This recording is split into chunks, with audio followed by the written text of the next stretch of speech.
All right, guys, what's going on? We are here with the Discord family. We got about, I don't know, 8 or 10 of you already in here. I don't even know. I'm done counting. But it is awesome to have you here. I love having you guys here because we are here to learn. Now, Covey and I, my boy, we decided to defer from the plan. Well, not him, but myself, has deferred from our plan a few times. Okay, so what he did is he always brings me back, reverting to the mean, as I like to call it, because we are traders. And when we revert to the mean, what we do is we reestablish those same rules, that same foundation that we have came from, and we instill it back into our minds and then back into the traders that we trade with, because we are trying to create the best trading group there is out there. So what do? Well, we break everything down and then we regurgitate it right back up to you. So that's exactly what we're doing today. What's going on? Good to see you, B. Stewie. Good to see you, Dan, Bob, Dan, the greatest moderator alive. Jimmy's with us. Swervo. We got Bob Tainch with us today. Yosef Tainch. I said it right, didn't I? I think I got it right this time. And of course, Covey. What's going on, Covey? What's up, bud? Good to see you. Good to see you. All right. So this is what we're going to do. We're going to jump right into this, guys, and you're going to hear a lot of beeping in the background. We're going to fix that eventually, though, so we don't have a bunch of noise of people joining and unjoining and all that good stuff. What's going on, Predator? Good to see you. So here is what we do, guys. We play breakouts. You can look at breakouts as trend breakouts or base breakouts. Today, we'll probably be looking at more trend breakouts than base breakouts, but regardless, you need to understand we have very strict criteria, very strict rules, and it means that we don't do a ton of trading. But when we do, we like to be sure that it is within those risk criteria, because if you follow your rules to a very specific pattern, then you have very specific outcomes. Because if you trade random patterns, you get random results. And if you have random results, how the hell are you supposed to build on that? So what I'm going to do is I am going to read the rules, and we're going to stop throughout these so we can give you examples. Today, we're going to use the example RGS to show you exactly what a 5-star trade should look like. Now, whether this trade works out or not, you can look back in the future. If you're looking at this in the future, you can look back and you can see how this panned out.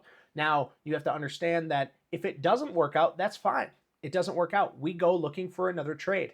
But if it does work out and everything does come into fruition with the volume on the breakout and yada, yada, yada, you're going to see a beautiful, beautiful breakout trade. So this would be kind of cool, especially if it does take off and we do a whole school bit on it. But if it doesn't, it's not surprising. That's part of trading, and then that's why we have rules. So trading rule breakouts. These are the general market rules.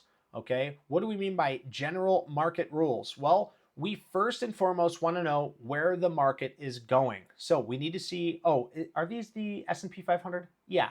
So it needs to see a follow-through day, wait for the 10 and 20-day moving average to slope up on the S&P 500.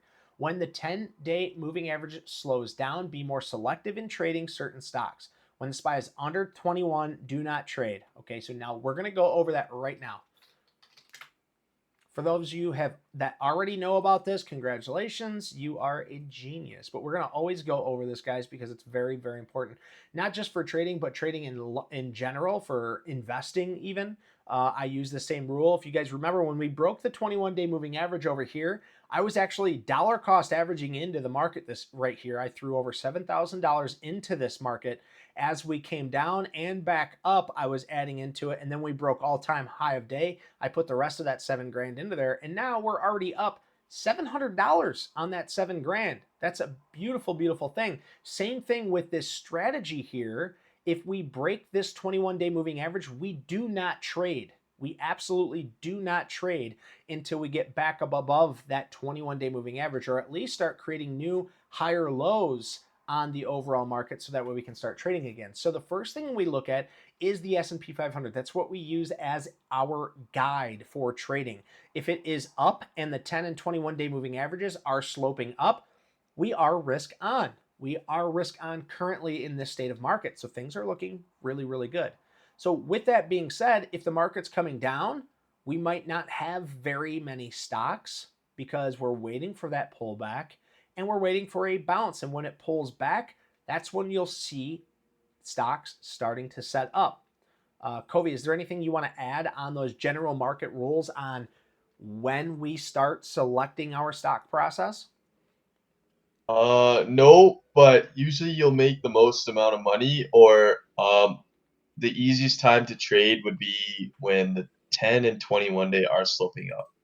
Now, with that rules, there is that's actually remind me to go. I'm gonna have to go in and change that, but it's usually when most of the time it's usually when the 10 and 20 day cross each other. That's when you kind of want to start getting more aggressive after you see that follow through day. And then when they both slope up together, that's like the easiest time to make money, easiest time to trade. Setups are working, and you're just going with the overall trend of the market. So that's just my only thought on that. I like And it. I'm gonna have to make a note to change this. And another thing too, guys, is we use the Stan Weinstein stage analysis. There's stage 1, 2, and 3. We're currently in a stage 2. The most money is going to be when we get out of that first stage 1 correction and get into a stage 2. Now, because of where we're at in this market right now, you can see in the S&P 500, we're clearly in this stage 2, right? We're clearly in the stage 2. Stage 1 would be something like this right here. But the best stage 1 that I always like to bring up are these October lows. Here is a beautiful stage 1. This was the start of stage 2. This kind of, this could be argued, but I would still consider this part of the stage 1 because we're making new higher lows, or I'm sorry, the stage 2. And we continue to run up. So these are some pullbacks. Here's another pullback. But this is a stage 2, where this is a sideways stage 1. And right here you can see is a stage 3. Okay, so we always need to identify what we're in. And you might say, Dave, well, it's obvious we've been in a stage 2 for a long time. Well, regardless, you need to know that you're in that stage 2 first and foremost. And we are in a stage 2. Okay, then we look at the 10 and 21 day moving average. We are above a sloping, rising, higher 10 and 21 day moving averages. Now, what Covey, I think you're bringing up this cross right here where the 10 is below the 21, but because it gets above it, is that what you mean by the correction here? That's probably one. Yeah. Okay. Yeah. So this is what Covey's talking about is right here. We broke down here. We're hands off. We're below a 21 and the 10 and 21 day moving average are sloping down. We start to create a stage 1 or a stage 4, or we'll call this a stage 1. Yeah, it's stage 1. You have your stage 4 on the left there, and then your stage 1, and then you get that. I'll continue. I'll let you continue. No, it's okay. Yeah, no. So yeah, this is the stage 1. So we're gonna call this the stage 4. Yeah. And then we're back into stage 1, and then we're headed back into a stage 2. So the stage 1 is beautiful because now we're waiting for that strength to come in the market, and we see it. It gaps up. We talked about this bounce off this psychological and technical area of $500. Then it bounces up, it starts heading higher, and then boom, we get this cross. And we were talking about the cross after that 500, but I was already risk on down here because this was a beautiful psychological area. Well, Friday, the 3rd, that's your follow through day right there. Yes. We use the IBD Investors Follow Through Day by William O'Neill. And if you guys aren't aware of it, I always preach about this book right here, How to Make Money in Stocks.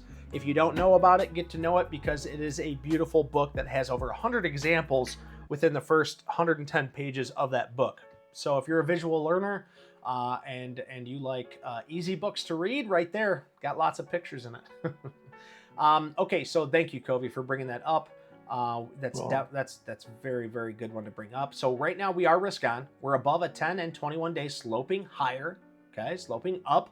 Things are looking really good in the market. So the next thing we need to know is, let me finish reading these. When stocks are failing or not working in breakouts, take less risk and minimize your trading. So look, guys, even if we are doing all of this, we always need to know, hey, are my trades not working? Are we getting a lot of false breakouts? And I think that was last week or 2 weeks ago, Covey brought up, he did his meeting on Monday, and he said, look, I love where the market's going.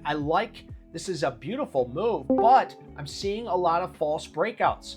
If you're seeing the false breakouts, guys, don't take the trades. If you get 3 false breakouts in a row, you can just minimize your risk. If you take in 3 losses in a row, you got to build that confidence back up. You need to let the market tell you it's okay to trade. And I thought it was great when Covey brought that up, simply because I was seeing the same thing, but I wasn't willing to say, well, I'm going to reduce my shares. I'm going to, so it's great to have, that's why it's good to have this community, because even if I'm having a bias in my head, I'm risk on, we're above a 10 and 21, your P&L is still going to tell you all. And if you're seeing these false breakouts and you're not getting the best momentum in the stocks, you still want to reduce that risk. So that is the general market rules. Now we're going to get into the nitty-gritty of what we want to see in the setup, guys, okay? Now, I'm going to read through these and we're going to go back over it. Now, it's going to be a lot for you guys right now. But I guess before we move on, do you guys have any questions about the general market rules? I want to make sure that you guys understand where we sit, why we use the S&P 500. Does anybody have any questions? Don't be shy. Please don't be shy. And you can also, if you want to, you can write it in the open chat as well. So don't be afraid to use that. Any questions whatsoever? What was dollar cost averaging you were talking about? So that doesn't pertain to this, but I can go over it really quick. Dollar cost averaging is when we are breaking through the 21-day moving average. Dollar cost averaging refers to long-term investing. Long-term investing is when you dollar cost average into the market, meaning you don't have any buy or set time. I mean, you could, but it's where you slowly buy into the market over a period of time. Okay. So when I dollar cost average into this, every day that we had a big pullback on this bloody 6-day sell-off, I was buying in after it broke its lows the next day.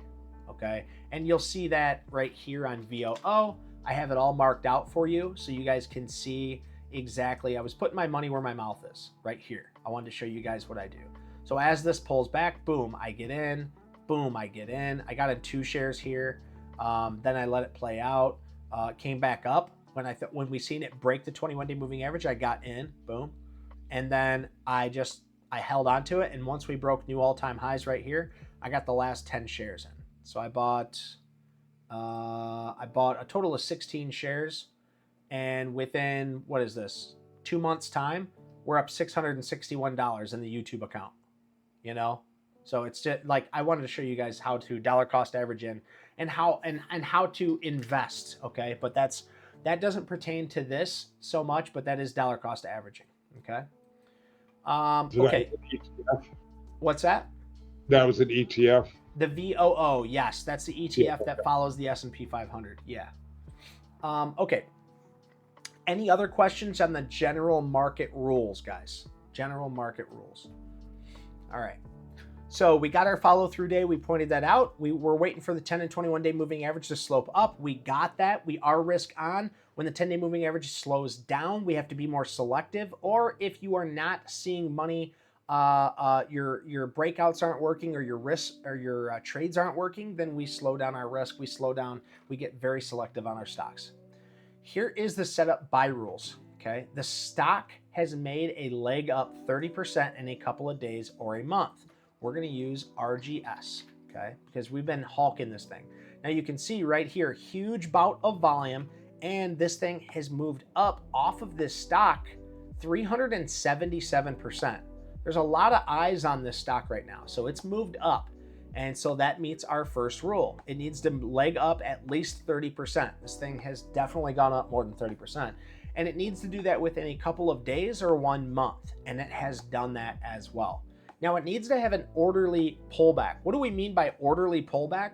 Well, we can show you orderly pullback is where it pulls back, but it's not ripping all the way back down here and ripping back up. We want to see it hold most of its gains. And this thing you can see with a run up from 391%, we'll call it 400, it's held more than half of its gains, okay? Now, we don't have an exact measurement on this. We use this discretionally to focus on like the picture of the pattern. And you can see how this is forming like a very clean trend here, a very clean trend. It's not wonky. It's not all over the place. It's not barcoding. It just looks clean.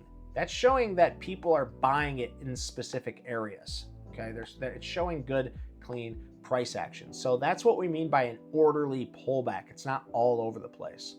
Okay, so it has an orderly pullback from its initial moves, and it starts to surf either the 10 or 21 day moving average. So this is what we mean by surfing. It pulls back, it comes up, it starts to form a trend, and look at this. It doesn't break this 10-day moving average. It just kind of surfs on it, right? And we call it surfing because, you know, it might go dip down a little bit, it might rise above it a little bit, but as long as it holds on to a moving average, we consider that surfing. Where if you look like, let's look at CDNA, okay? You can see CDNA, this thing pushes up. Oh, that's a beautiful push up. And it pulls back, but it's not following any moving average. And then it rips through the 10 and 21 day. And then it rides this 21, but then it rips back up and it follows the 10, and then it rips back down. Now it's following the 30. This isn't surfing. This isn't surfing. This isn't clean. This is hard to follow. And you know, you could say things like, oh, well, it's got this base right here. Okay. But it's not surfing any of these moving averages. It never got tight, and we'll go deeper into that. But this is not surfing. Surfing is more like RGS. All right, this is more surfing. It's clean. It's very clean. Okay.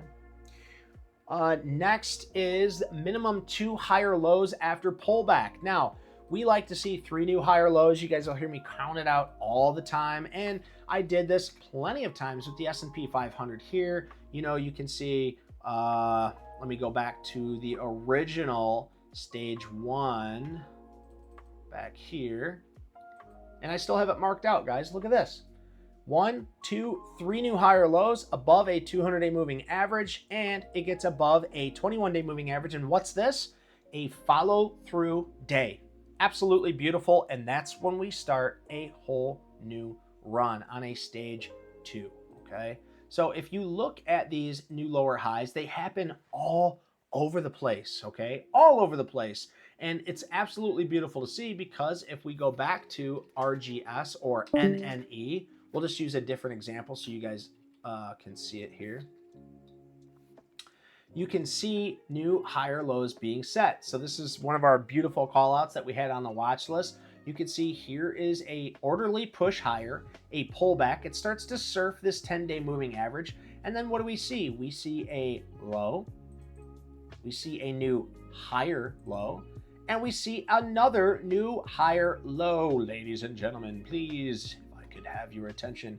Another beautiful setup, and it gets tight, and we'll talk about that in just a second. But now we see the push up higher on volume, a pullback. It starts to surf this 10-day moving average. You see how it might dip down a little bit, but it's surfing that 10-day moving average. And then it creates new higher lows. Okay, this is 3 new higher lows. All we need is 2, because if it got really tight here and just got tight right here and took off, that's fine. But it created 3 new higher lows before breaking up much, much higher. Okay, so that is that with the new higher lows. It needs to have an RS rating over 90. Now, right now, I want everybody to take the over 90 pretty seriously. If you don't have the RS rating on your daily, you need to download our TradingView app, which you can find in the resource section. You can find it in my link tree. If you're watching this at a later time, click the description down below. We have a link tree right there, and you can click on that, and you can find TradingView in there. Download that. Use my link. You can get the first month for free if you want to pay for it. If not, you can use the free version, and check out our trading school where we show you exactly how to set this up. Your boy, the man, the myth, the legend, Covey himself actually teaches you how to set your chart up exactly like ours. Right here is that RS rating. You want it to be over 90 because we want to be in the strongest stocks that are in the market while the market's trading. Okay, so next up, it needs to have an RS rating over 90, and this is RGS. It is over 90. All right, let me bring this thing back up again. All right, then the next is it needs to be over the 50 and 200-day moving averages. Well, why do we say that? My biggest ordeal is that we want to make sure a stock is trading above a 200-day moving average, because nothing good happens below a 200-day moving average. If it's below a 200-day moving average, it needs to prove itself to us. If it's below a 200-day moving average, it is what I call a shit stock. If anybody brings up a stock in here and it's below a 200-day moving average, I always will, the first thing I do is refer them right back to our trading school. I don't want to hear anybody in this trading room bring up a stock that's below a 200-day moving average unless it's Tesla, because I did, and that's okay, because I did it. Only kidding though, but seriously guys, if it's below a 200-day moving average, we don't want to see it. We don't want to talk about it. It's a shit stock. It's 9 times out of 10, it's a penny pumping up stock anyway. Let it prove itself to you. We want to be in strong stocks anyway. And usually the higher RS rated stocks are already above a 200, but we want it to be above the 50-day moving average too. Okay. Next up, find an area of resistance that is flat or a trend line that the stock has trouble crossing. Now we've used RGS quite a bit. You can see this is the beautiful trend line. The other one that we like to bring up is SHIP. Okay. Now, why do we like to bring up SHIP? Well, SHIP got extremely tight here, guys. This is very, very clear. Okay. Very, very clear how tight this got. It got a nice push up, a nice run up, and then you can see it's just clear as day how tight this started to get and the base that it formed off the top here. So we just draw a line right here, and you can see right here just how tight this stock got, and it formed this base that it could not get above. Riding a 10-day moving average, after a volume push higher, it pulls back and then forms a nice consolidated tight range surfing the 10-day moving average. And then look, bada bing, bada boom, we'll go over the volume very soon. But we get volume and it pushes up through there. Before I continue on, guys, do we have any questions so far? We're talking about the big leg up over 30%. It needs to do that within a day or a month. Orderly pullback, starting to surf a moving average, minimum of 2 higher lows, consolidation on the pullback, an RS rating above 90 and above the 50 and 200-day moving averages, and then of course finding resistance, an area it cannot break above that is flat or a trend line. Do we have any questions on that, guys? I know I sound like I'm yelling, but I'm not. I really want you guys to understand this, and I'm getting very excited about it. I absolutely love this stuff. So do you guys have any questions? Any questions whatsoever? Alrighty. Next up on the rules then. Oh, actually, Covey, do you have anything before I carry on that I've missed or that you want to elaborate on? No, my only thing would be, these are pretty straight to the point. Your basic go-to rules when you're looking for a setup. Just before even drawing your trend lines or anything like that, you want to look for these 4 points right off the bat. And if they meet all your criteria, then you can start going into the next steps. But this is we've kind of built it out where you have look at the general market and then do this and then do that and then do this and do this and do this, and then you get to the point where then you're putting on the trade and all that. But we'll go over that. But no, Dave, you covered that. Thanks. Yeah, and Covey has a good point though. We have it's do this, do that, do this, do that, and it just sounds like it's very strict. Well, we don't try to defer from the plan. As I told you in the very beginning, sometimes I do defer from the plan. And the issue with deferring from the plan, even the slightest bit, is you start to go down a whole nother rabbit hole. If I go, well, the RS rating is just a little under 90. Oh, well, the average daily range is just a little under 4%. Oh, well, it's not that tight. The second you start doing that is the second you start opening up a can of worms. Now you start taking small losses here and there, and then you start, asking, what am I doing wrong? What am I doing wrong? Well, then we always defer back to the plan. Well, does this follow the rules? Well, no, it doesn't follow the rules because of this, but I took it because of this. Well, that's why you're losing money. That's why you're not a ace trader right now. And I'm talking about myself, guys. I'm talking about myself because I want to become the best trader I possibly can be. And I tell you what, I've came so far, and I want to get better. $300 days, $500 days, $3,000 day. I don't care how much I'm making. I want to make more, and I want to become the best trader I can be. I don't care if I don't take a trade for 3 days. That one trade that I do take, I want it to be absolutely perfect, following each one of these rules, so that way when I do win, I win big, and when I do lose, I lose small. And that brings up this next area of why we want it so tight and the risk. So pay attention here, guys. The stock needs to be with an ADR range. Why do we care about the ADR, or the average daily range? Look up here in the top right, guys. We always want this to be above 4%. If it's below 4%, it's too slow. It moves too slow, okay? If you want to be in something slow, look at the S&P 500. The S&P 500 almost moves 1%. If you're going to be in something slow, you might as well just put all your money in the S&P 500 using VLO or VTI. Just step back and relax, because you're most likely not going to beat the S&P 500 if you're trading slow moving stocks. There's no reason. Put your trust in the S&P 500. It's been doing it good for over 100 years. Average returns between 8 and 11%, and that is with your 2% inflation on your money. Just throw your money in the S&P 500 and quit wasting my time, and I won't waste yours. If you want to win and you want to make millions, you play stocks that are 4% faster movers on its average daily range. I'm not making this shit up. We're not reinventing the wheel. We're actually regurgitating information from profitable traders like Christian Kulamagi, who will tell you these exact same things. 4% or higher. Okay, guys? So if we go back to RGS, you'll see this is a 16% mover. This thing is a make or break, rip your face off kind of move. Okay? So that's why we wait for it to get tight. And that brings us to the next rule. So as long as we are in an ADR that's higher than 4%, and we're in a tighter stock, or the tighter the stock, the better chance of the breaking out succeeding, and it gives you better risk, we want it tight. What do we mean by tight? What do we mean by tight? Look at how tight this got. If we measure this move, that is 5.22%.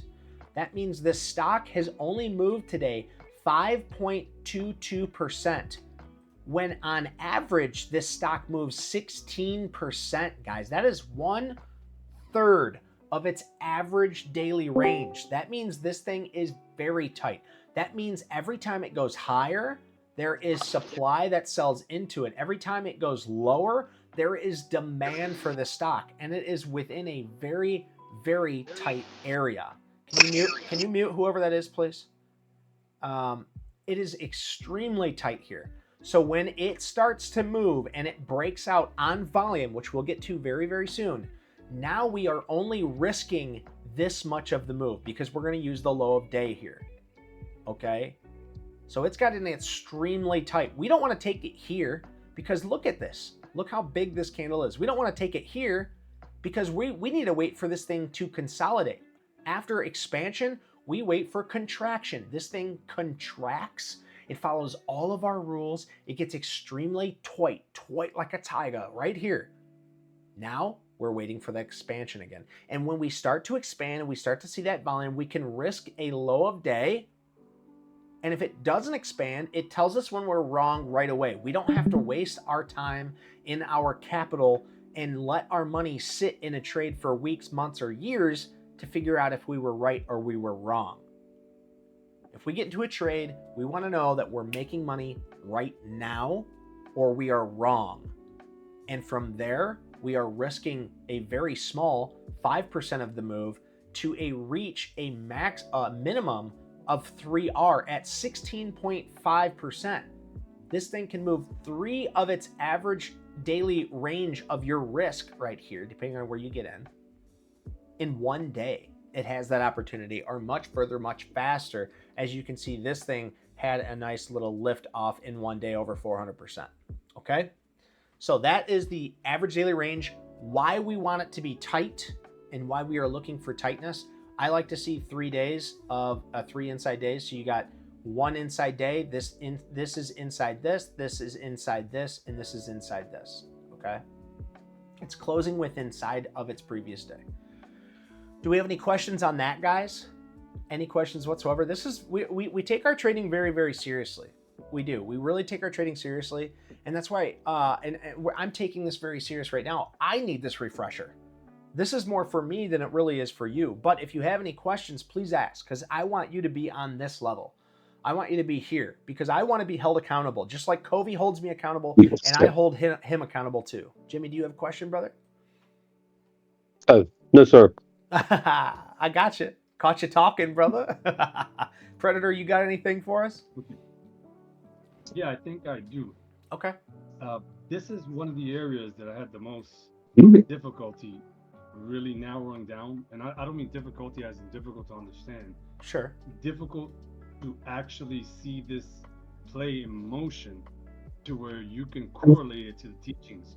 So I want to bring up my question because I think it might help anyone here who is either new or who has had trouble with the same question I had about volume. Remember the other day I kept saying, yeah, I'm a bit not confused, but I'm a bit off on my volume check. Sure. I It's drop tough. down to the 5 minute when I'm looking for my entry. Yep. This part here, when you're talking about these inside days, and you measure that single bar, and it's a third of the RS rating. The average When daily you range talk rating. about- Not the RS rating, but the Yeah. ADR. Yeah. I'm sorry, I meant ADR. It's okay. I'm Yeah, sorry. I got I you. meant ADR. When you talk about getting 3R off of your risk is the measure of that bar within the ADR rating? The Or am I off risk base on that? the risk that we're talking about, because we're always just going to assume that we're using the low of the day because that's what we like to use and that's what we preach to Right. use. I'm assuming that we are getting in somewhere within just the break of this basing here. Okay, we're going to assume that the volume has came in enough. Okay, the volume has came in enough that we're taking it somewhere here. Okay, so then if I just measure this from this area down, and that's 7%. Well, that's 7% from my buy area to the low of the day. Okay, now I'm taking it to the low of previous day because we don't know where this is going to open up tomorrow. Okay, so we're going to take it from wherever it's at, and we'll just assume, let's say the volume has came in and we're at 22.47. We measure to the low of the day. We'll say the low of the day is 21.43. That gives us a range of 5.37%. If we take that 5 and we multiply that by 3, that gives us 15. For simple math, we'll say that that's Exactly. 3 times its average daily range. That's where I'm getting that at. Does that make Right. more sense to you? So if we're risking Oh, absolutely. 5%, that's going to be 1R. So 1R pertains to what you are risking. If I'm risking $10, that's 1R, $10. If in an average daily range it can move 15%, then that is going to be 3 times my risk. So if I'm risking $10, I have in one day the opportunity to actually make $15 on $30 on this. So if I get in here and I'm risking the 10, I have the 3R multiple, the average daily range multiple, to get out here. Of course, if you want to correlate the fact that it's already moved up that 5%, you would have to subtract that, so you're at least getting 2R. That can get confusing, but we won't go down that rabbit hole. Does that make some more sense to you? Oh, absolutely. I knew Good. this already, but I was talking with someone about this the other day, and I was having some difficulty explaining to them, not explaining it to them, but rather getting them to grasp the concept.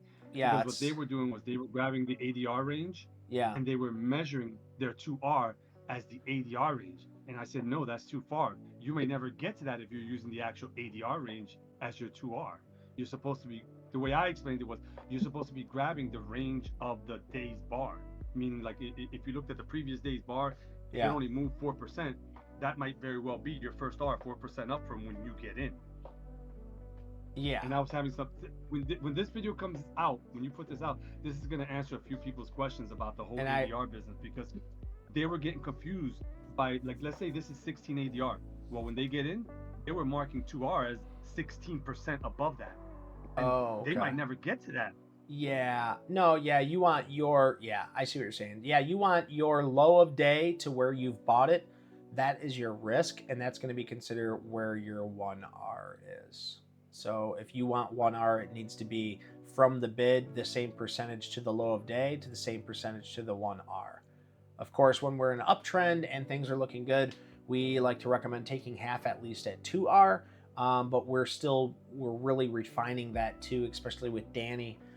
Danny is more like, no, you're taking it at 10R, so we're refining those rules, and everything's subject to change. But right now we want you to grasp the concept of where to get in and how to get in and what to look for. All right. And I have a question Sure. for you guys. So at what point on that 1680R, at what point am I chasing it? Well, that's a really good question. So that's really how tight you want to get in with that 16% ADR. So let's say it opens up here, okay? And 16% in this is going to be right here at that high of day, right? So I'm not going to want to take this if it's at high of day, because I feel like a lot of people are going to be taking profit here, okay? But let's say it pulls back within half of that ADR. That looks good to me. It's kind of discretional. I would say as close as you, or you want it to be within the average daily range. If it's above average daily range, I'm not getting into the stock. But Covey, you have a little bit more? Yeah, so this is discretional because stocks move, they move at different, like, let's say, frequencies, like the ADR changes with the stock you're looking at. So I usually just set a number. I'm usually like, if it's over 10 ADR, I consider a chase, usually between 2 to 3% over where I want to get in. And then if it's below the ADR, I consider like 1 to 2%. Below 10 ADR, I consider 1 to 2% a chase. I like That's that. just kind of to keep it very simple and basic, because or else you're doing a lot of unnecessary calculations when you should just be focused on putting on the trade. And yeah, it keeps the step simple and the rules simple, right? So I like that, man. So to simplify, in my little simple thinking, would anything over, say, half of the ADR be too much, or 3/4 of the ADR?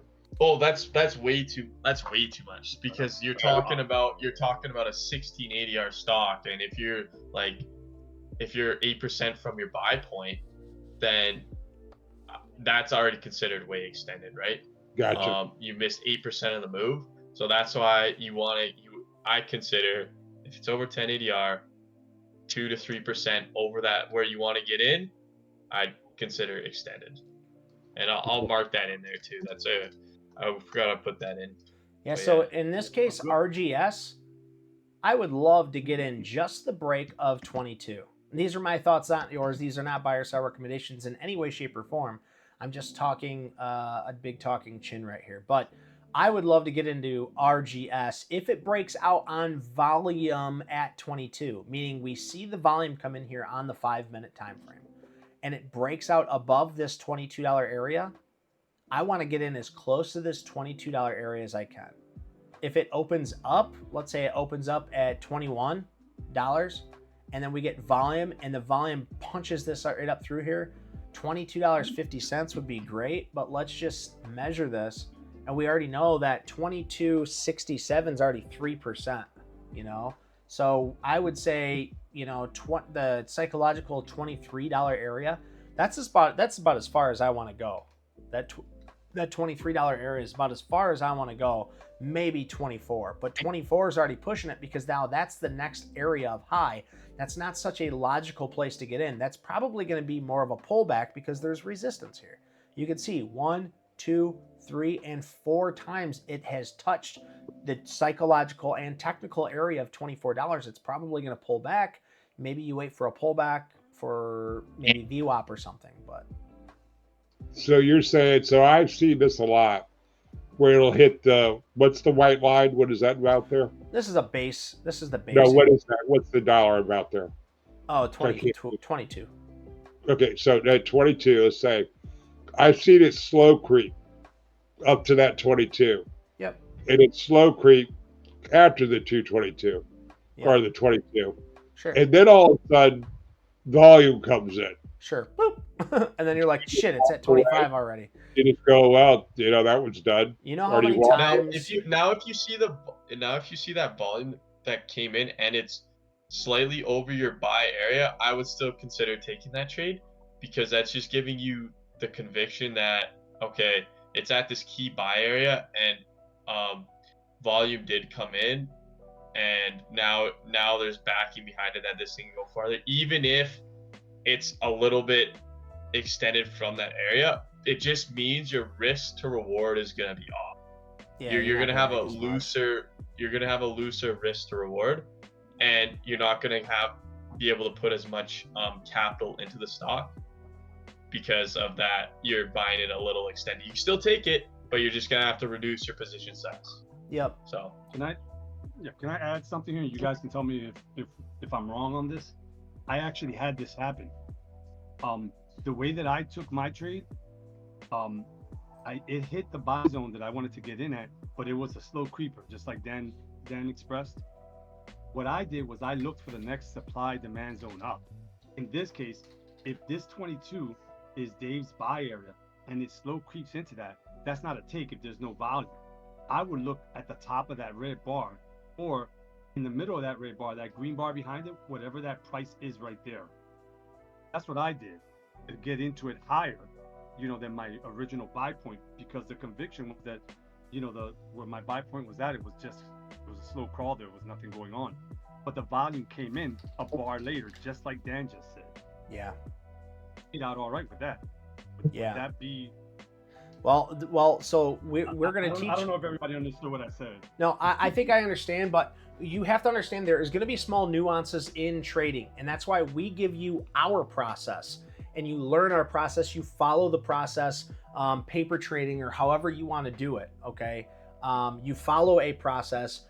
And once you have a process down, then you can figure out what works best for you, because swing trading in general might not work for you at all. You might be a day trader or a long-term investor, but we focus on this specific way. And we say, break of 22, we need to see volume. If we see volume before it and then it breaks through it, we're okay to take it. If it breaks up too high and it goes up to $23 or $24, no, we can't take it. We missed the move. And there's been so many times where we miss the move because it's just too high, too far, too fast. Okay, and that's okay. It's okay. It's like Pokemon, or it's not like Pokemon. You can't catch them all.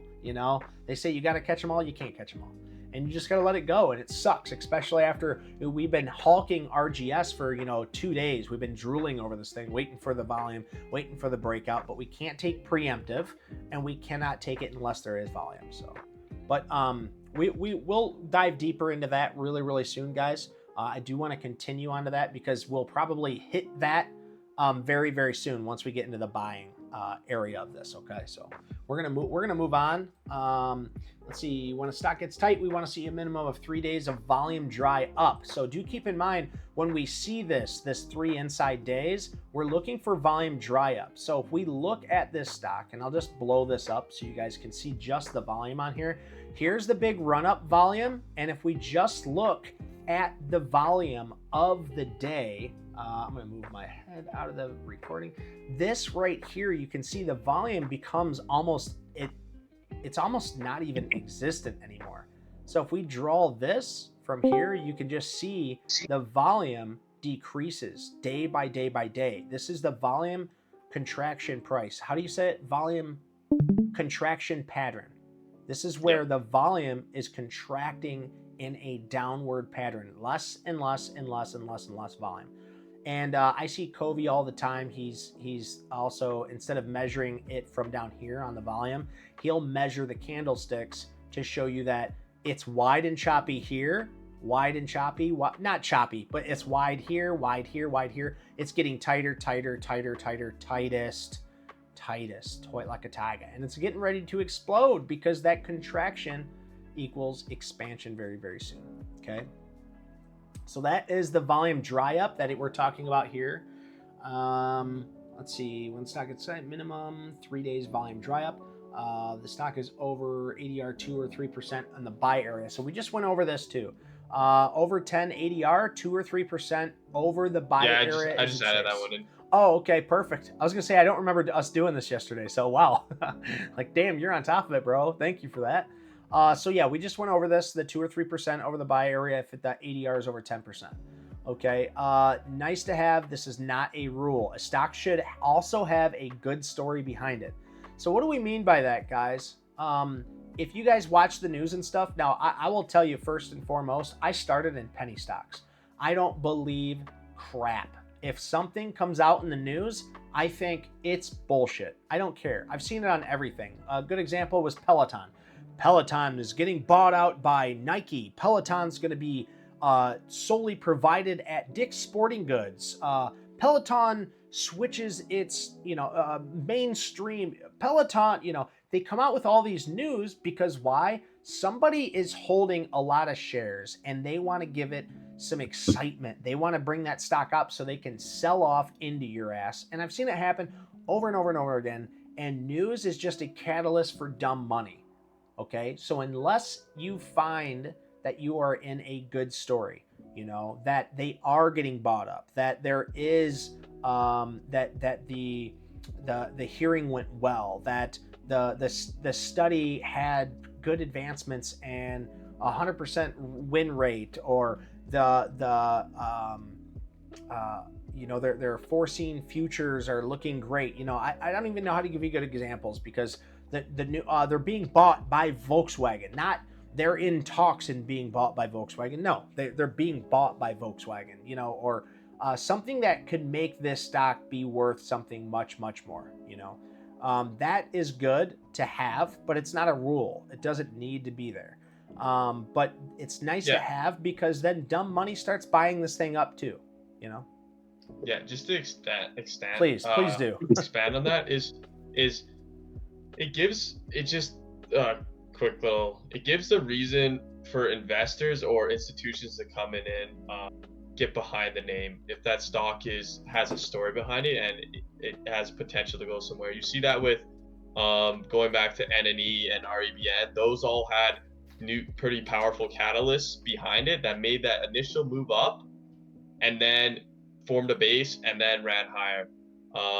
The news for NNE, I said it last night, it was Biden administration kind of banned.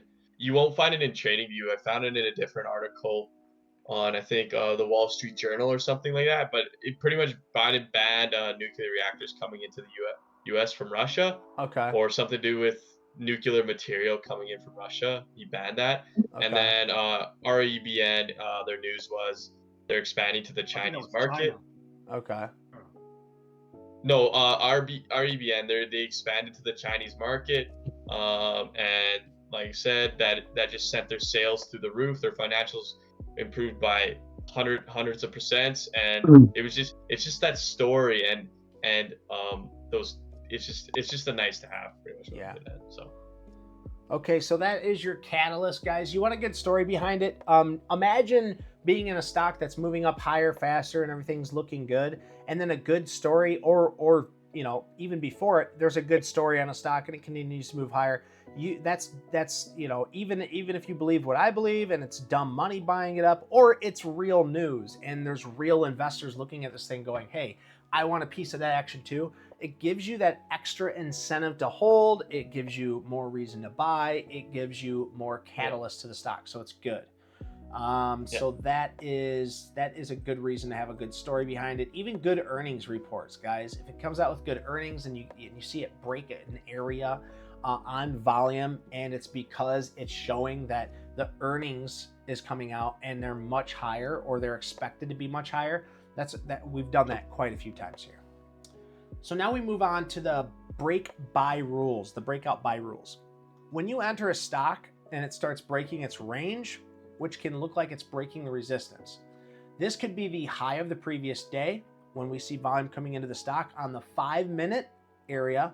We use the 5-minute solely for volume, guys. We don't really look at the 5-minute to look at trend breaks or base breakouts or anything like that. We're looking at the 5-minute just to look at the volume candlestick patterns, okay? When the stock breaks its open range highs, no gap ups on trends or base breakouts. What do we mean by that? Well, we don't want to see NNE, gap up to 30 and then we say, oh, well, it broke its trend. Let's buy into this thing now. We're not doing that. That's not how we roll. It's already made the move. It's you know, it has a bigger chance to come back and fill this gap and stop us out down here. It's, you know, it's a totally different type of trade there. So we're not taking on gap ups. We always want to set our alert a little lower than the true breakout. So let's go back and look at RGS. Where is the alert set on this? A little bit lower than its breakout. So I have my alert set at 2180. I told you guys I wanted to add 2160. What's that? Hello? So I have my alert set at 2180, and you can have it wherever you want. You can have it much lower if you want. I have mine set at 2180, so when that alert goes off, I know it's serious. I'm going to zoom into the 5-minute right away, and I'm going to go, hey, you know, what is RGS looking like? Is it getting ready to break out? RGS here, and then I zoom in. I know my alert just went off on my brokerage. I look at the 5-minute, and I'm looking at these candlesticks. All right.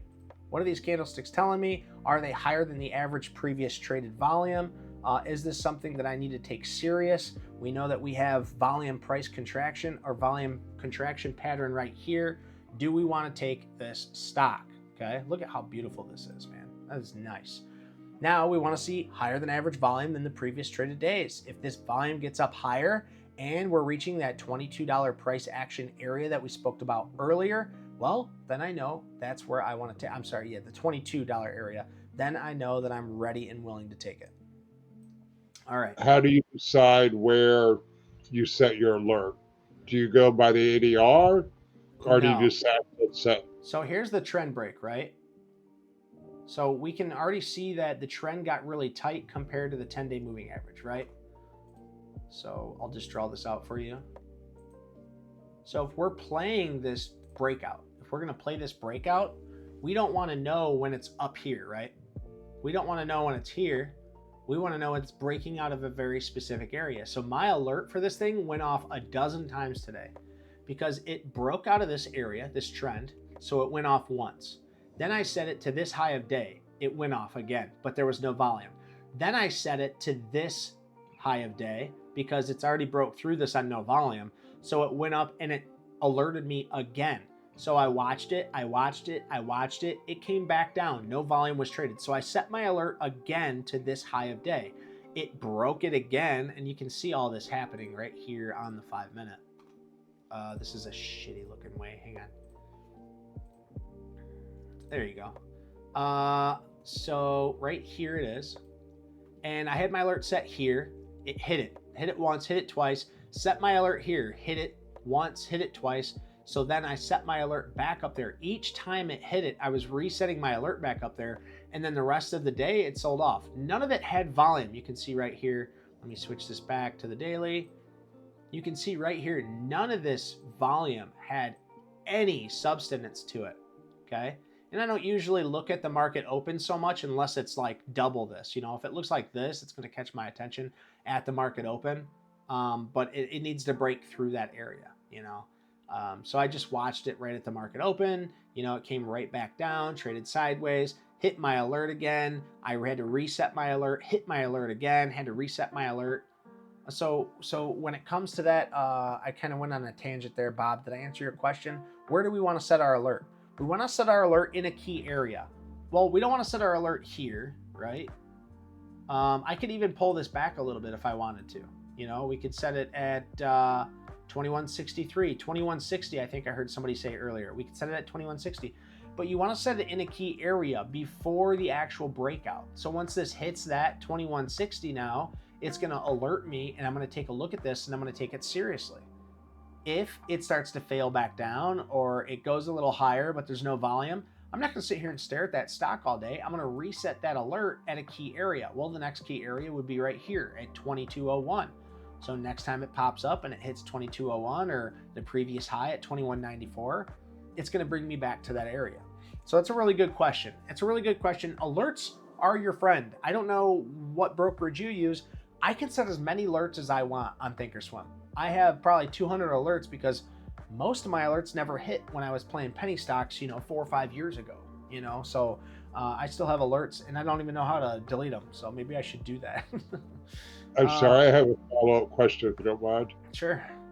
Okay, so 22 is where you'd like to take at. Sure. Yeah. So your uh, alert goes off at 2160, Sure. Yeah. and there's gazillions of volume, just oodles and noodles of volume. Oodles and noodles. I like that.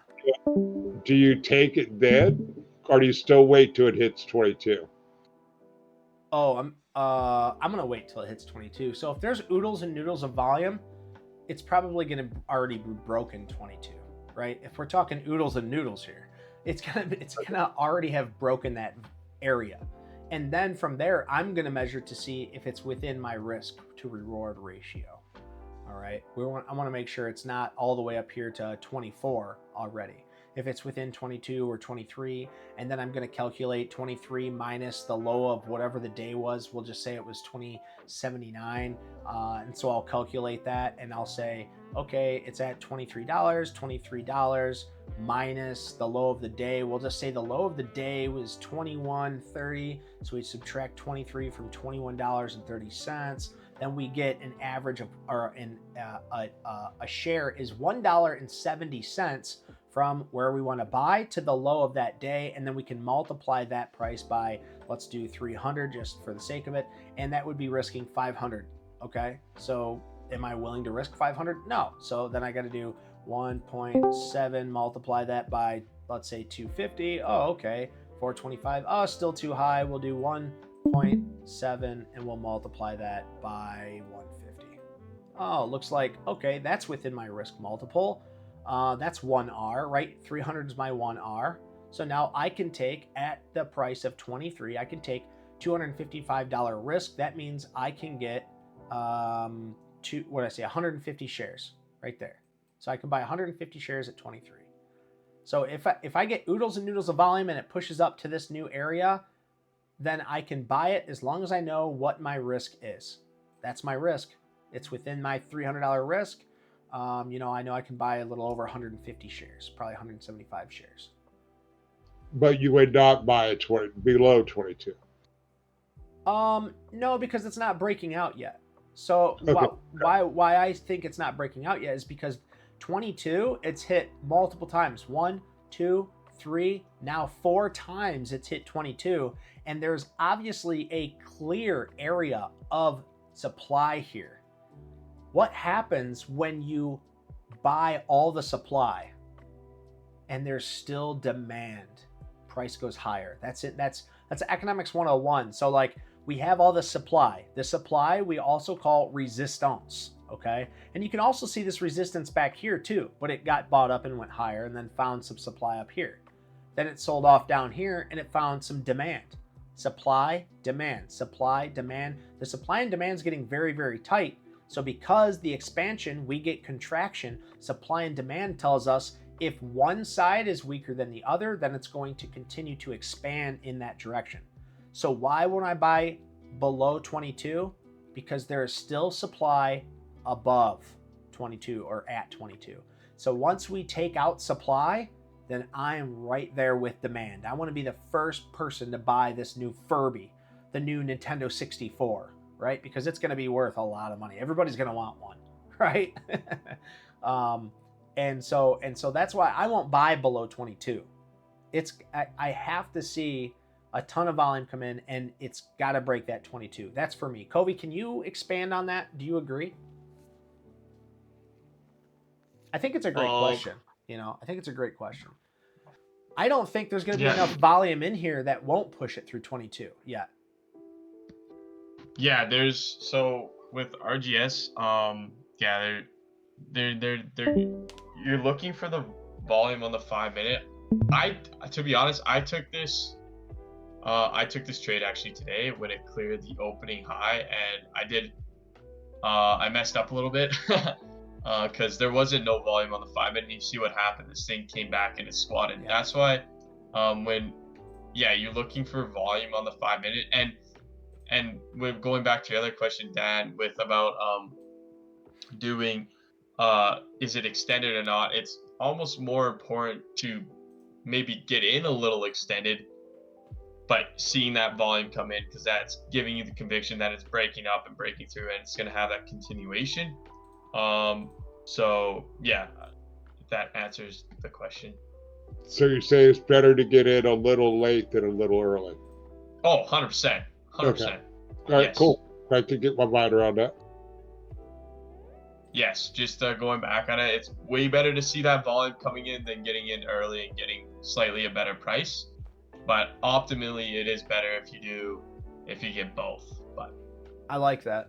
I like that's worded very, very easy. Okay, let's continue, guys. I hope everything was answered for you. Let's see, where are we at? Let's see, look for volume on the break. Should have above average volume in the 5 minute. Watch the 5 minute, should be over the moving average line. Do not chase the stock when you miss the buy point. That's a big one, guys, because if you miss it and then it starts to pull back, you're going to either panic sell, or you're going to be sitting on a loser for a long time. And remember, you're a loser unless you're learning. We always want to be learning from this, so don't buy, don't have fear of missing out, don't buy, don't chase, don't buy it when it's past your buy point. Okay. Sell notes. We always like to use the low of the day. We used to use previous low of day, but we found that we're not getting tight enough risk. We like to have very tight risk, and I'm sure it eliminates a lot more of our trades, but it also increases the trades that the probability of the trades that we're taking are cleaner setups. They're nicer trades. Okay, so keep that in mind. We like to use the low of the day. You can use whatever you want, but that's what we like to use. We like to use low of the day. We like to sell half of our stock after 2R. Okay, so if you're risking the low of the day and you've done your calculations of where you're buying in, where you're selling, subtract the 2, multiply that, it gives you how many shares. That is 1R. Your 1R can be $10, $100, but we like to use 1% of your account. Okay, so we usually take half of our shares out at 2R, and then we move our stop up to break even, meaning where we bought it. After that, we use the 10-day as the trailing stop. We close below the 10-day moving average. That is when we're going to exit the trade. Okay, and just to reinstate, we do not ever take more than 1% of our risk on our account. $100,000 account, you can risk $10,000 or $1,000. Okay, so keep that in mind. It's very simple. It's very fractal. Notes: track the stocks with the tightest average daily range with 50% of the ADR. What am I reading that right? Track the stocks with the tightest ADR. Don't worry about the notes section. Okay, That's I will. Not, okay, yeah. So that being said, guys, that's just me messing around. I want to go over this. We're going to go over this one last time, and we'll go over on RGS. Okay, we get a big move up on volume. It pulls back and then creates a nice consolidated pullback. Very structural, very nice, clean, orderly. That's the word I'm looking for. An orderly pullback that just gets tighter and tighter and tighter. We have the expansion, we get the contraction, and then it does what? Surfs the 10-day moving average. We can see that it's surfing. Now, it doesn't have to be the 10-day. It can be the 21-day. Sometimes you'll see a big push up and the pullback, and then it starts to surf down here. That's fine. We want it surfing like we're in the California oceans, okay? Of course, we want to make sure the S&P 500 is on a stage 2, and we're heading up to the north side before we do any of this. But after it contracts, we get 3 inside days and new higher lows. Here's your first higher low, here's your second higher low, and here is your third higher low. Technically, this is only 2 new higher lows, 1, 2. This we could consider our third if we put in another tight day, possibly, but I would consider this just 2 new higher lows, and that's what you want, a minimum of 2 new higher lows. We also want to know that the RS rating of RGS is above 90, and we also have that right here. If we look at the daily, the RS rating is above 90. It's at 98, and the average daily range is above 4%. This is 16%. Now that we have all of those, we want to make sure that our risk reward is within that 16%, or better yet, a logical area, and our logical area is above these 3 tight days. Once it gets above 22, we want to get within a few percentage points, a few percentages of our breakout area to try and take a risk using low of day, knowing what our risk management is, which is never higher than 1% of our account. We also want to make sure the stock is above the 50 and 200-day moving averages. Aside from that, guys, that's our trade. And that's all we trade. Trend, base, and episodic pivots, but that's a whole nother scenario. So base and trend breakouts, that's all we trade, guys. And do we have any questions? It's very important that we know this, because this is what we're trying to create. We're trying to create a group in here that only trades trend and base breakouts. If we have penny stock traders out there, and we have what's another example? We have futures traders and options traders and all these different types of traders out there. That's fine as long as you use our criteria. We don't want any call outs in this on penny stocks or just shit tickers that are below a 200-day moving average, and somebody saying, yeah, look, I know this doesn't fit your criteria, but hear me out. I don't want to hear you out.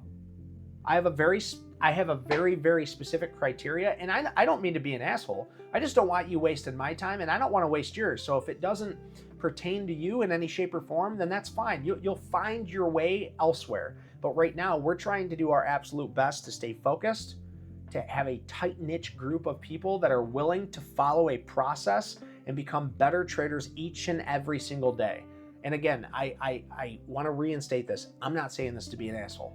I'm literally saying this because I want to be the best that I can be. I want you to be the best that you possibly can be. And if we all stay focused on this one specific niche and get better at it, you can tweak things here or there. Well, I like to take at 3R. Well, I like to take half at 1R and move my stop up almost to break even. Then that's fine. You can tweak, but as long as we're looking at the stocks that we need to play, your sell rules can be different, your buy rules can be different, but the stocks and the criteria that we're looking for need to be very, very specific, because I don't want crap getting thrown out there. I don't want people to get sidetracked on what they're looking for. If you play strong stocks, you will get strong results. If you do random trades, you're going to get random results. And if we don't stick to the same criteria, we're going to fall apart as a team, as a crew, okay? Do we have any questions, guys? Any motivation? Any words of wisdom? No? All right, then. I think we can end it there. Questions. No You questions. already stole my quotes, so. Well, I don't have questions. You already stole my quotes. I can't be motivating. You didn't give us a motivation this morning, Dan Bob. I I was getting... did, man. I had a rough morning, man. I know you did, dude. I know you did. But we love you, Dan Bob. We do like your daily motivation, man. We appreciate it. I got a good one for tomorrow. All right. It better be good. Hopefully Rex is in there, or Whiskers. Not damn, but it's funny, though. It's a funny All one. right. Well, then, I am just going to say thank you, B. Stewie, Dan, Bob, Dan, the greatest moderator alive. Predator, thank you for being here. Holy Diver, thank you so much. Jimmy, you're amazing. Jolene, thank you for being here. Nalani, Red Baron, Swervo, Yosef, and I know there was a few that already had to dip out, but thank you guys so much for being here. You guys are awesome. I hope I wasn't, I know I get excited sometimes, guys. I hope you don't think I'm being an asshole, but I really, really want you to be the very best. I really do. So I hope you guys have an awesome night. Take care. Thanks, Dave.